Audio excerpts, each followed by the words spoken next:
Good afternoon and thanks for joining us. I'm Jurnee Taylor here with meteorologist Nathan Scott, getting ready for the weekend, possibly a long break for Thanksgiving. Nathan, what are you tracking? Good afternoon, Jurnee. We got lots of clouds out there to close out the work week. These clouds have been very stubborn over the past several days, but even with the clouds, the temperatures are above average for this time of year. We're at 67 in Little Rock, 64 in Hot Springs. There's a few breaks in the cloud cover just to the north of the metro, so I think we'll see maybe a few peaks of sun as we go throughout the course of the afternoon. Those clouds not producing much in the form of rainfall, but there could be a passing shower or even a sprinkle. So highs today climbing up a few more degrees. Most locations will end up into the upper 60s. Some locations could reach 70 degrees. And take a look at this one weather model.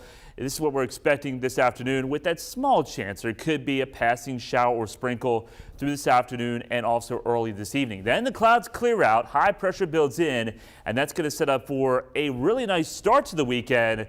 The second half of the weekend, though, not so nice. And I'll have more on those details coming up. All right, Nathan, well, thank you. We begin with developing news out of Seline County, where Arkansas State Police is investigating a deadly encounter between deputies and a Shannon Hills man.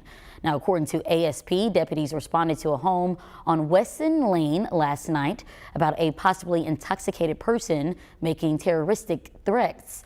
The report goes on to say that deputies made contact with Jeremy Dale Adams, who they say became combative and refused to follow orders.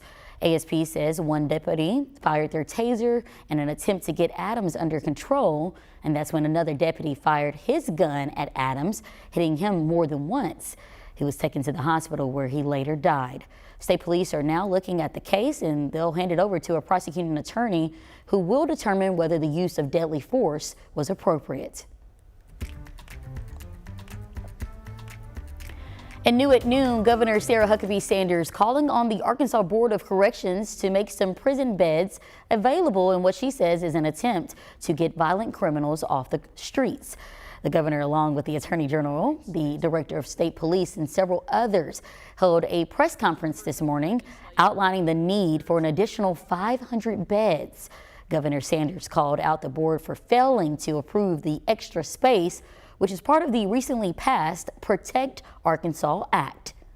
It's time for the Board of Corrections to do what is needed to protect our people, which is why I'm calling on the board to convene an emergency meeting without delay to approve the 500 additional beds that they denied last week. Well, the chairman of the Board of Corrections tells THV 11 that the board has no comment at this time. Arkansas is seeing a slight uptick in our state's unemployment rate. The latest report from the Division of Workforce Services shows it rose to 3.1% last month, up from 2.9% in September. According to DWS, this marks the third month in a row that more Arkansans are actively looking for work. Keep in mind, though, Arkansas is still below the national jobless rate of 3.9%. Now to a THV 11 update at noon. A legislative council has approved more funding to help hospitals in rural parts of Arkansas. The Hospital Association will now be able to spend leftover COVID pandemic money from the American Rescue Act to save 4 hospitals. They are the Delta Health System in Dumas, Eureka Springs Hospital, Magnolia Regional Medical Center, and the Piggott Community Hospital in Northeast Arkansas.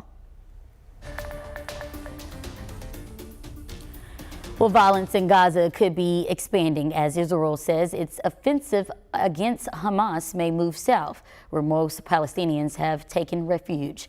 As the hunt for hostages goes on, families and supporters are demanding Israeli officials do whatever it takes to get them home. Tina Kraus has more.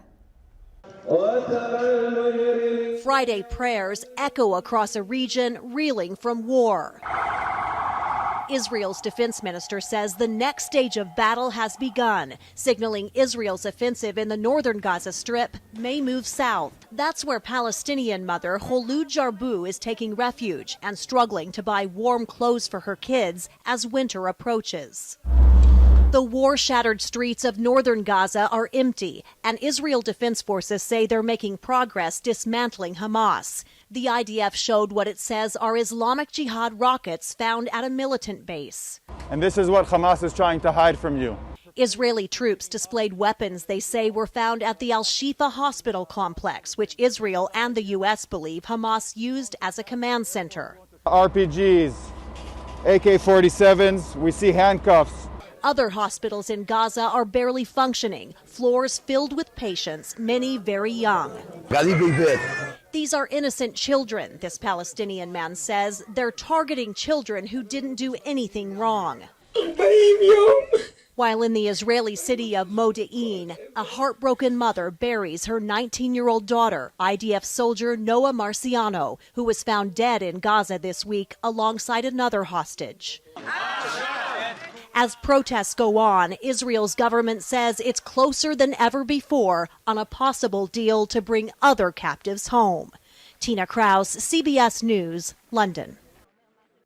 And the World Health Organization is calling for a regular flow of patients to be allowed out of Gaza for treatment in Egypt to relieve the pressure on overwhelmed hospitals.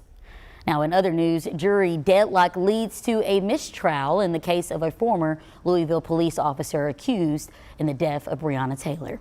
Brett Hakinson was facing federal civil rights charges for allegedly blindly shooting the night Taylor was killed in a police raid in 2020. No word on if prosecutors plan to retry. And the United Auto Workers have voted to ratify a new 5-year contract with Mack Trucks, bringing a month-long strike to an end. The new deal includes a 36% wage increase. Meanwhile, General Motors may have been the last of the big 3 U.S. automakers to reach an agreement with the UAW on a new contract, but it's the first to get their deal ratified.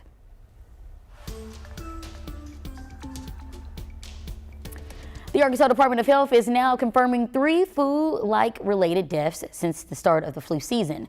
ADH is reporting moderate, or 6 out of 13, for the influenza-like illness activity level indicator.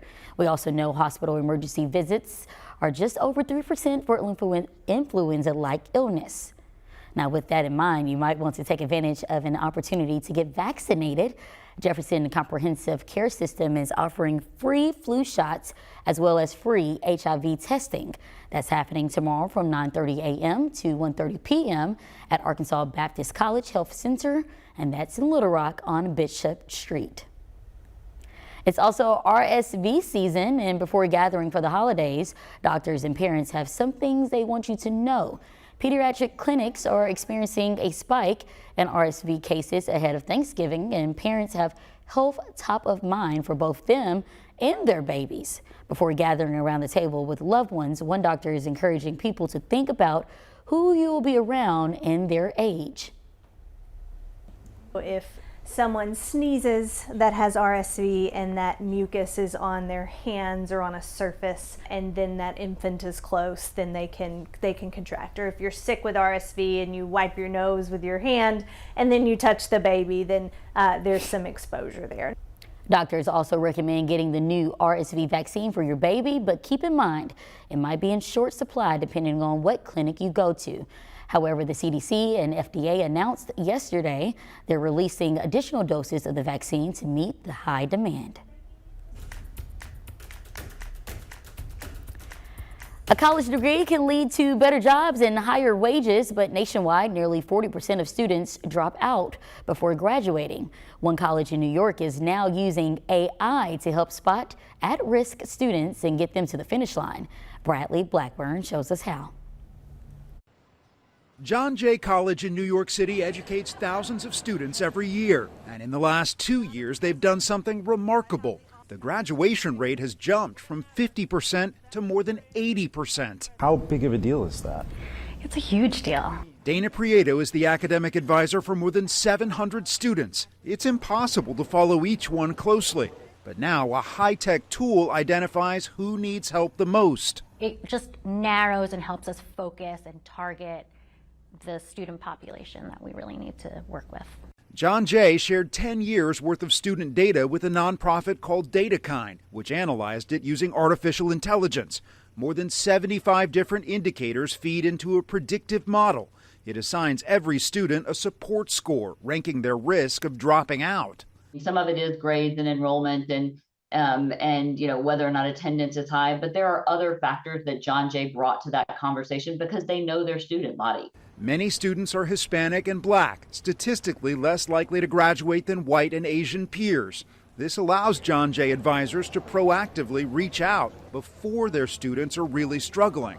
The tool is just really spitting out the information. So there's always got to be a human touch, especially within my role as an academic advisor. What's happening here is proof that this really works. Yeah, I believe that, and I see it. Proof that AI and dedicated educators can make real progress. Bradley Blackburn, CBS News, New York. Well, the DataKind program has been so successful that it's expanding to multiple public colleges in New York City. They hope it could eventually expand across the country. Well, duck hunting is part of Arkansas's legacy, but could this storied tradition be at risk? With the start of the season just hours away, see why there's new hope for hunters. Nathan? And for the duck hunters, I've got some rain in the forecast over the next 7 days, which could be significant. Along with that, some cooler temperatures. More details on what you can expect over the next 7 days coming up.